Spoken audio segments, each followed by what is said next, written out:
This is Rusty.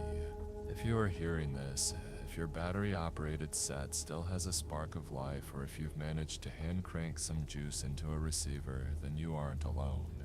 It is day 10. At least I think it is day 10. It's hard to tell when the sun is just a pale, sickly bruise behind a curtain of white. It doesn't really rise or set anymore. The world just transitions from a deep, suffocating charcoal to a hazy, freezing gray. I'm broadcasting from the basement of the old KROC building, and I've got the transmitter hooked up to a diesel generator that is coughing more than I am. I've spent the last 6 hours scanning the bands. I've gone from the very bottom of the AM dial to the top of the FM, and then I spent another 2 hours cycling through the shortwave frequencies. There is nothing. It's what I'm calling the Great Silence. The government signals, those automated loops that were telling us to stay calm and head to the designated shelters in Sector 4. They went dark about 36 hours ago. I remember the voice on that recording. It was a woman, very calm, very professional. She sounded like she was reading a grocery list, not instructions for the end of the world. And then mid-sentence she just clipped out. No goodbye, no static, just a sudden hollow vacuum in the airwaves. I think that was the moment it really hit me. When the bureaucracies stop recording their lies, you know the heaters have finally quit in the bunkers. So here I am, the only voice left on the dial as far as I can tell. Just Rusty, talking into a cold piece of plastic and metal, hoping that someone somewhere is huddling under a pile of blankets with their ears pressed to a speaker. I want to talk to you about the snow. I know you're looking at it. It's piled up against your windows, sealing you in like a tomb. It's beautiful in a terrifying sort of way. It's not the fluffy stuff from the Christmas cards. This is crystalline, sharp, and heavy. It's thirsty. That's the irony of an ice apocalypse, isn't it? You are surrounded by frozen water, yet your throat feels like you've been swallowing sawdust. But listen to me and listen closely, because this is the mistake that will kill you before the frost does. Do not eat the snow. I know the temptation is there. You're thirsty and it's right there on your windowsill. But if you put that frozen powder in your mouth, your body is going to use every last bit of its internal heat to melt it. You'll lower your core temperature, and in this environment that's a death sentence. You'll trigger hypothermia faster than you can say Jack Frost. You have to melt it first, and there is a trick to it. If you just throw a pot full of dry snow onto a fire, you're gonna burn your pot and end up with a bitter, scorched taste. Snow is mostly air and it acts as an insulator. The bottom layer will burn before the top layer even thinks about turning to liquid. What you need is seed water. You take a little bit of liquid water, even just a tablespoon if that's all you have left, and put it in the bottom of your pot.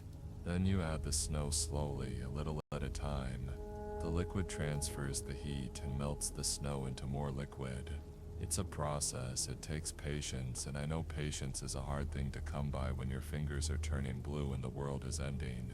Once you've got it melted, boil it. I don't care how white and pure it looks. This snow didn't just fall from the sky, it brought down every bit of industrial ash and atmospheric poison that was lingering in the clouds when the big freeze hit.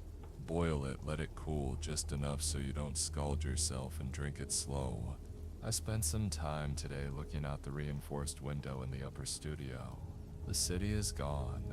I don't mean it's destroyed, it's just buried.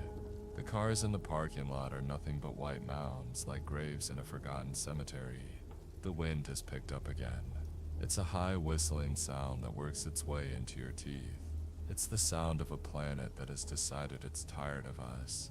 I saw a dog today. At least, I think it was a dog. It was moving across the top of the snow crust about 50 yards out. It looked thin, like a shadow stretched over bone. It didn't look like it was searching for food. It looked like it was just moving because if it stopped, it would become part of the landscape. We're all just trying not to become part of the landscape right now.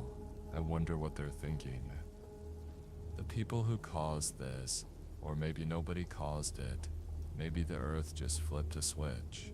I remember the news reports from day 1 and day 2. They were talking about a polar vortex, a temporary shift in the jet stream. They told us to buy bread and milk. Bread and milk. I'd trade a gallon of milk for a gallon of kerosene right now. By day 5, the news anchors weren't wearing suits anymore. They were wearing parkas and hats, and you could see their breath on camera. By day 8, the picture started cutting out. Now it's just me and the diesel fumes. The silence is the hardest part. It's a heavy, physical thing. It presses against your eardrums. Before all this, the world was so loud. Engines, humming wires, the constant chatter of people who had nothing to say. Now the world has a dignity to it. A cold, lethal dignity. It makes you realize how small we are. I'm sitting here in a room filled with equipment designed to reach thousands of people, but I might be talking to a dead world. That's a strange thought. If I'm the last one talking, does that mean I'm the one who gets to write the epitaph? What would I even say? Here lies humanity. We were pretty good at making things, but we weren't very good at staying warm. I'm looking at my fuel gauge now. The needle is hovering just above the red. I've been rationing the generator, turning it on for only 20 minutes every hour to keep the transmitter from freezing up and to give this broadcast. When the fuel runs out, that'll be it for Rusty. I've got a small wood stove in here, and I've been breaking up the office furniture to keep it going.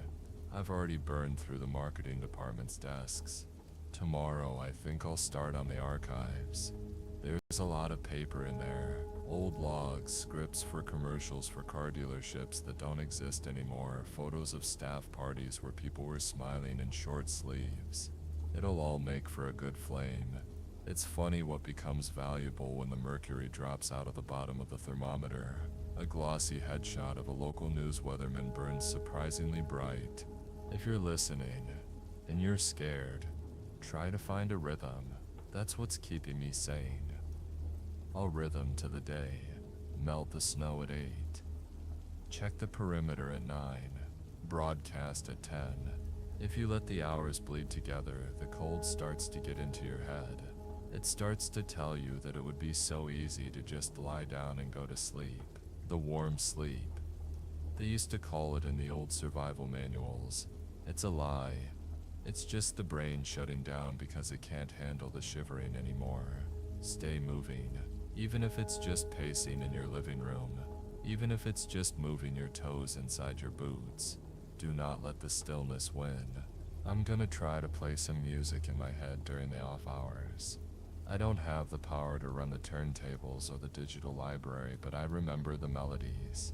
I recommend you do the same. Hum to yourself. Talk to yourself. Hell, talk to the furniture. Just keep the air moving. I'll be back on the air in 2 hours, assuming the generator doesn't cough its last before then. We'll talk more about insulation then.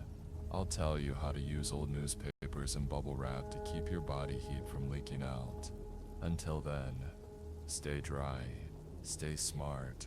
If you see a light in the distance, don't run for it unless you're sure out there in the white. Eyes play tricks on you. You'll see things that aren't there. You'll see the world as it was, and you'll want to run toward it. Stay where it's safe. Stay where it's sheltered. This is Rusty on the only frequency that matters, signing off for now. I'm still here. I hope you are too. The great silence hasn't won yet. Not as long as this needle is moving. Keep your ears open. I'll find you in the static. Good luck. God, it's cold. Just stay alive. That's your only job now. Stay alive. Over and out.